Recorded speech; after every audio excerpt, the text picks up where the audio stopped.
Nem jól állunk.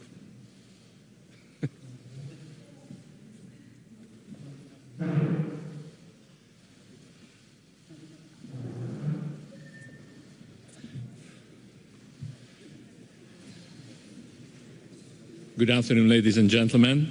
Welcome to you all. It's a special honor to welcome Mr. Binyamin Netanyahu, Prime Minister of Israel, to this press conference on the occasion of his official visit to Hungary. I would also like to welcome Mr. Viktor Orban, Prime Minister of Hungary, members of the Israeli and Hungarian delegations, and all of our guests. First, I invite Mr. Viktor Orban, Prime Minister of Hungary, to make a statement. Good afternoon, distinguished ladies and gentlemen. Dear Mr. Prime Minister, may I extend my most cordial welcome to you here in front of the public after 8 years. Last time in Budapest we met 8 years ago, and I visited your country in 2021 for the last time so far. And the world has changed immensely since then. Entire global security is facing serious threats, and one of the most serious examples of that is what your country, Israel, suffered 18 months ago, 1.5 years ago.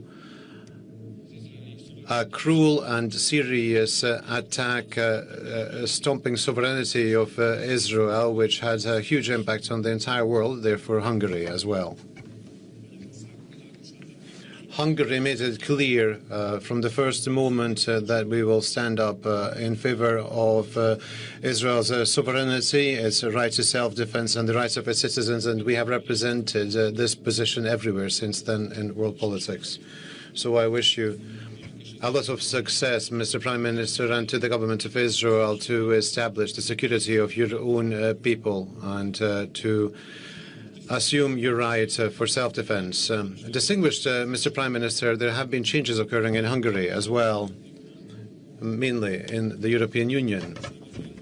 Hungary in the past years has been an island of freedom in Europe, and we have been banner bearers of the Judeo-Christian civilization. I'm telling the press now that the Hungarian Jewish community, counting its head count, is the third largest Jewish community in Europe. And I think it is safe to say that they are now the most secure and safe in Europe.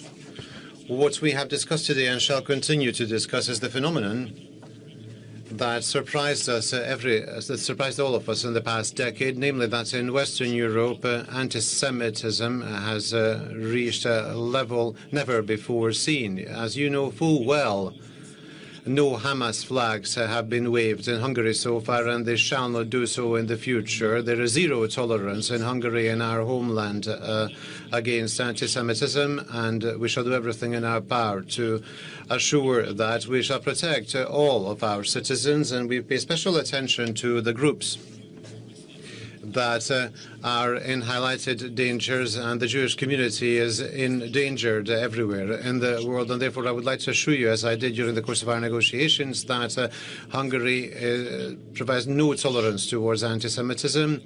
There is zero tolerance, in fact, against anti-Semitism. And once again, I would like to reiterate that we are not happy that we have to say this today, but the situation is that in the whole of Europe, amongst all the Jewish communities in Europe, the one in Hungary can feel the most secure. The Prime Minister and I also discussed the following.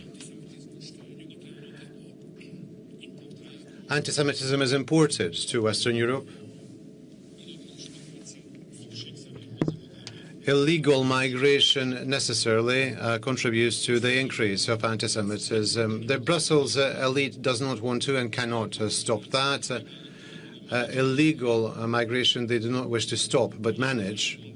However, Hungary will not accept any type of migration, and we will not allow any European migration agreement to be approved here in Hungary, because this would endanger the security of all citizens here in Hungary, and it is also an issue of sovereignty in our case. There is also common interest between the two countries, ladies and gentlemen. We are interested not only due to our values, but due to our national interest in the fact that Israel be a secure and safe country and that it remains a stable country.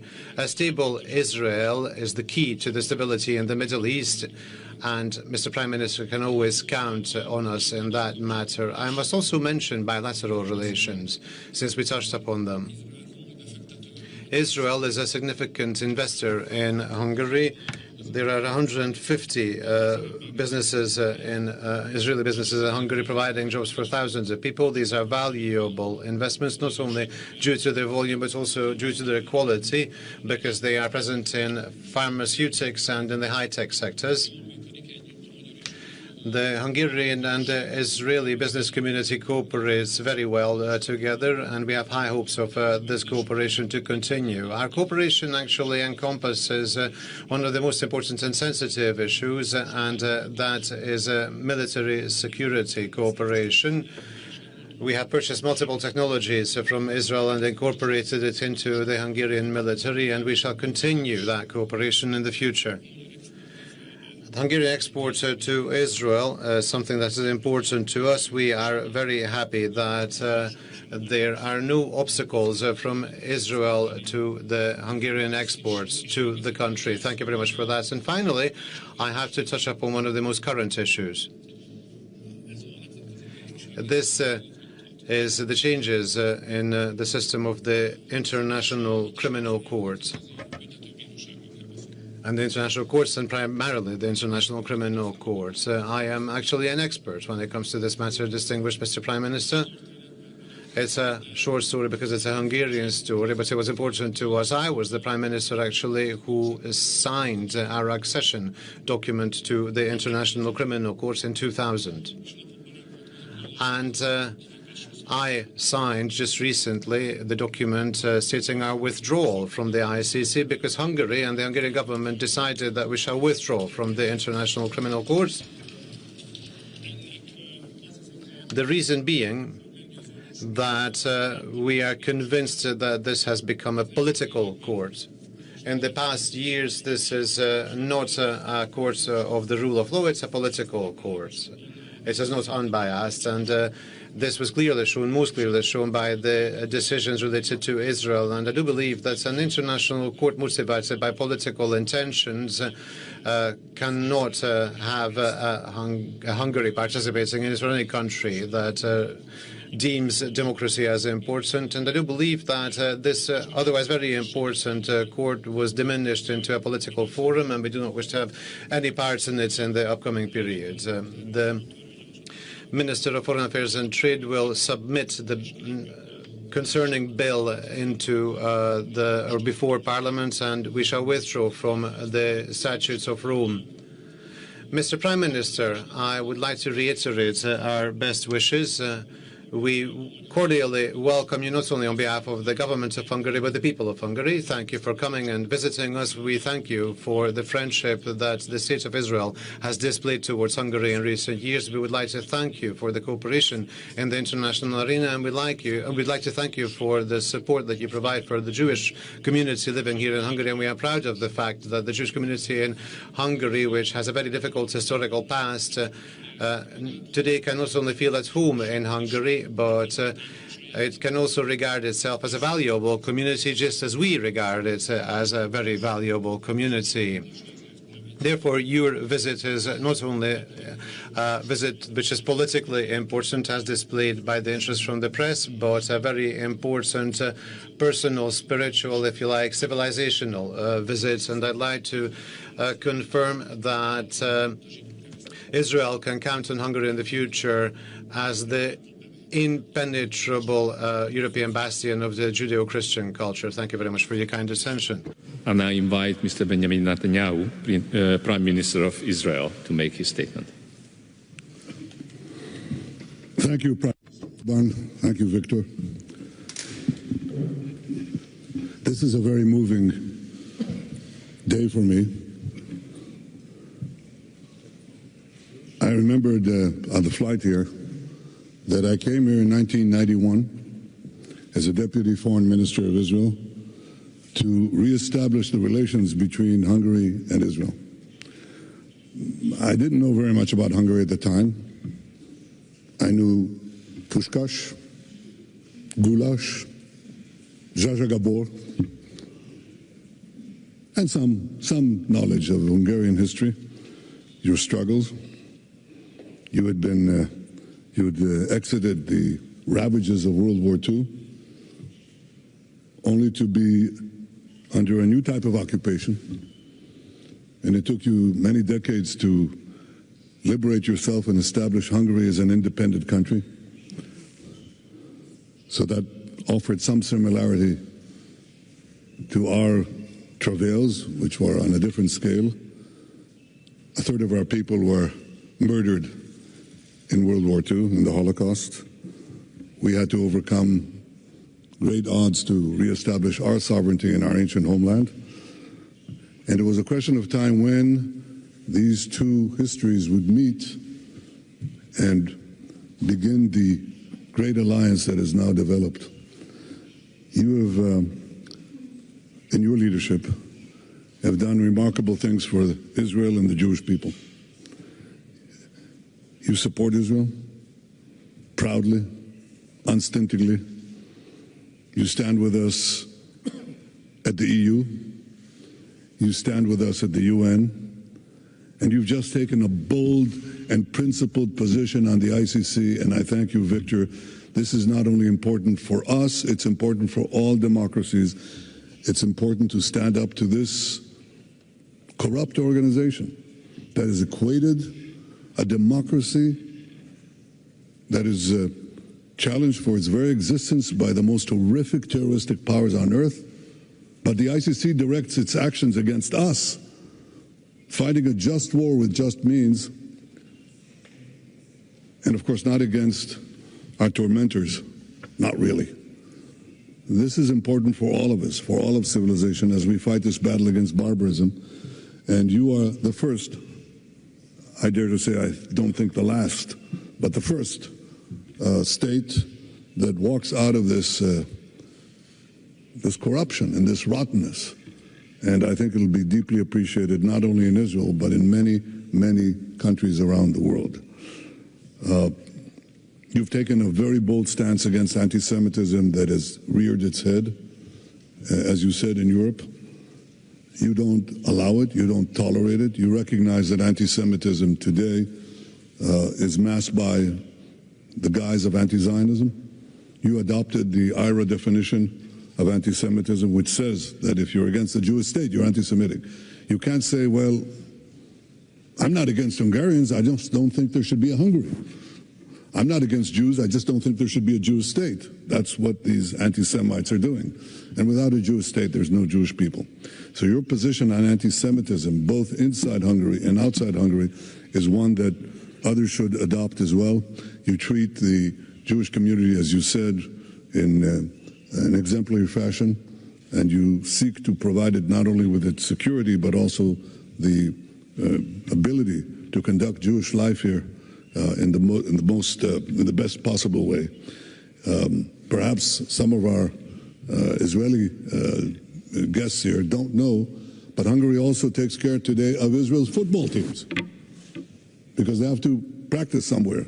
They have to play outside. Hungary enables them to play here, and so other sports as well. And this is all a sign of a deep friendship, a deep alliance that has evolved.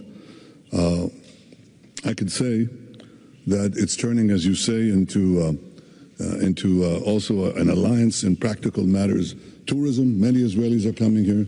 Investments, many Israeli business people are coming here. They like Hungary. They like Budapest. Who cannot?